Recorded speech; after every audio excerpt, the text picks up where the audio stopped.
histórico isso que está acontecendo hoje. O presidente Lula se pronunciou pela primeira vez desde esse ataque ocorrido durante a madrugada. O presidente disse: os bombardeios em território venezuelano e a captura do seu presidente ultrapassam uma linha inaceitável. Esses atos representam uma afronta gravíssima à soberania da Venezuela e mais um precedente extremamente perigoso para toda a comunidade internacional. Atacar países em flagrante violação do direito internacional é o primeiro passo para um mundo de violência, caos e instabilidade, onde a lei do mais forte prevalece sobre o multilateralismo. A condenação ao uso da força é consistente com a posição que o Brasil sempre tem adotado em situações recentes em outros países e regiões. A ação lembra os piores momentos da interferência na política da América Latina e do Caribe e a ameaça à preservação da região como zona de paz.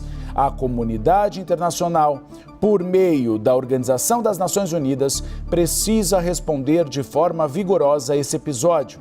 O Brasil condena essas ações e segue à disposição para promover a via do diálogo e da cooperação. Os Estados Unidos afirmam ter atacado a Venezuela e capturado Nicolás Maduro, o ditador que controla o país há anos por meio de repressão, censura, eleições questionadas e perseguição política. Milhões de venezuelanos fugiram do país sob o regime de Maduro. Isso é fato conhecido. E enquanto essa informação repercute no mundo inteiro, o Brasil entra no centro da discussão. Fica até o final porque, além do posicionamento oficial do governo Lula, Eduardo Bolsonaro também trouxe informações importantes sobre os bastidores dessa operação, e isso ajuda a entender melhor o que está acontecendo. Antes de continuar, se inscreve no canal e deixa o like. Isso ajuda o Hora da Verdade a continuar trazendo informação direta, sem narrativa pronta. Vamos aos fatos. Na madrugada deste sábado, Donald Trump publicou em sua rede social que os Estados Unidos realizaram ataques contra alvos estratégicos na Venezuela. Segundo ele, a operação foi bem sucedida e resultou na captura de Nicolás Maduro e da esposa, que teriam sido retirados do país por via aérea. Os ataques aconteceram por volta das 2 horas da manhã, no horário local. Caracas foi um dos principais alvos. Bases militares, estruturas da Força Aérea e regiões estratégicas foram atingidas. Imagens divulgadas por agências internacionais mostram explosões, fumaça e aeronaves sobrevoando a capital em baixa altitude. Moradores relataram pânico durante a madrugada. É importante deixar algo claro: Nicolás Maduro não é um presidente eleito de forma livre e transparente. Seu regime é apontado por organismos internacionais como autoritário. O colapso econômico, a fome e o êxodo de venezuelanos são consequência direta desse governo.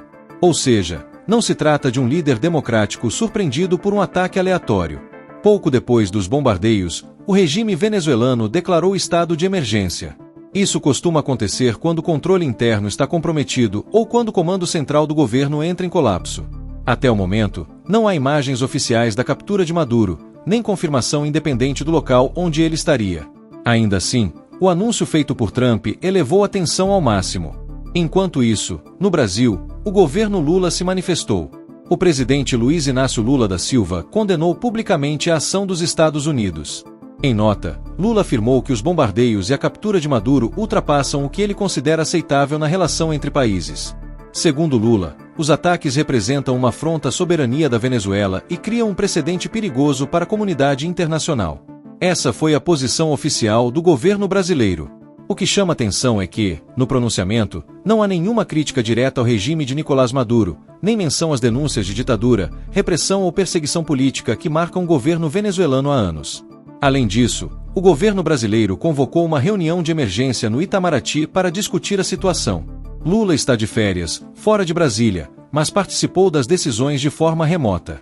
Ou seja, o Brasil escolheu condenar a ação americana, mas evita qualquer crítica direta ao ditador venezuelano. Isso não passou despercebido.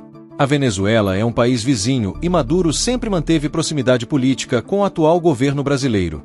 Esse alinhamento ajuda a explicar o tom adotado pelo Planalto. Do lado americano, a justificativa oficial envolve segurança regional e combate ao narcotráfico. Mas existe um fator que pesa muito nessa história: o petróleo. A Venezuela concentra uma das maiores reservas de petróleo do mundo, algo em torno de 300 bilhões de barris. Esse recurso sempre esteve no centro das disputas políticas e econômicas envolvendo o país. Nas últimas semanas, inclusive, Maduro havia sinalizado abertura para negociar com empresas estrangeiras. Mesmo assim, a operação militar aconteceu. Agora, o cenário é de tensão total. Enquanto o governo Lula condena os Estados Unidos e evita criticar Maduro, Eduardo Bolsonaro se manifestou e trouxe informações que jogam luz sobre o que está acontecendo nos bastidores. Segundo ele, essa operação não surgiu do nada.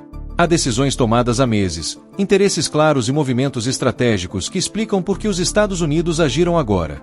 No próximo trecho, você vai ver exatamente o que Eduardo Bolsonaro disse, e por que essas declarações ajudam a entender por que o governo brasileiro está sendo pressionado e por que esse caso ainda vai render muito. O pessoal pode anotar aquilo dito pelo professor Olavo de Carvalho de que a queda do Maduro teria impacto em toda a região, porque é principalmente na América Latina que opera o Foro de São Paulo. Isso aí vai se tornar cada vez mais verdade. O Maduro capturado significa, talvez, o fim do Foro de São Paulo. Ele sustentava muito do que hoje dá um fôlego para Cuba. Ele tem relações íntimas com Lula. Ele é muito amigo do Petro da Colômbia. Então tudo isso daí provavelmente virá à tona. Não será mais agora, entre aspas, apenas a delação do Hugo Carvajal. E isso também vai impactar a Europa. Vai lembrar, o Hugo Carvajal já tinha adiantado as conexões com 5 Estrelas da Itália e o Podemos da Espanha. Tem muita sujeira embaixo do tapete que o Maduro pode levantar. Vamos aguardar as cenas dos próximos capítulos, porque é histórico isso que está acontecendo hoje.